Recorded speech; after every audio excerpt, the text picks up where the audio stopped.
Yo, it's a Mugo Christ on the microphone. Big up Waterboy, Panax Gora. Big up Dr. Ralph. Yeah, this is a gang at speedy. Chichi Dambure.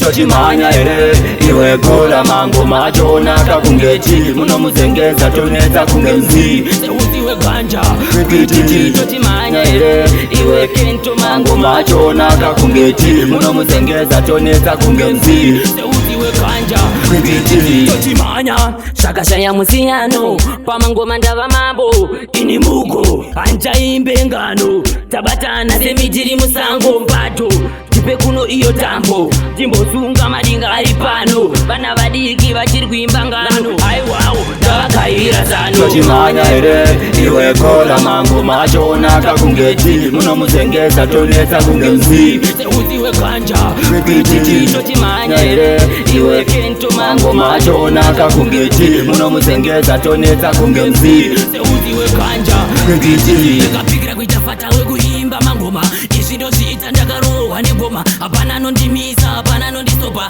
tiri pamusoro levo rekwalayalaya moterera zvandagane kuti ndini musoro wenyaya kumba kwenyu makutondita wekodyisa sadza makotavhunza ana mesi nanasara ndati ndikutune kuti zvakasara. Tochimanya ere iwe kola mango machona kakungeti muno muzengeza toneta kungemzi seuziwe ganja kwititi. Tochimanya ere iwe kento mango machona kakungeti muno muzengeza toneta kungemzi seuziwe ganja kwititi. Tochimanya shakashaya musiyano pamangoma ndava mambo ini mugo anjaimbe ngano tabatana semijiri musango mpato tipe kuno iyo tambo timbosunga madinga ari pano vana vadiki vachiri kuimba ngano aiwawo ndavakaira zano. Tochimanya ere iwe kola mango machona kakungeti muno muzengeza toneta kungemzi seuziwe ganja kwititi. Tochimanya ere iwe kento mango machona kakungeti muno muzengeza toneta kungemzi seuziwe ganja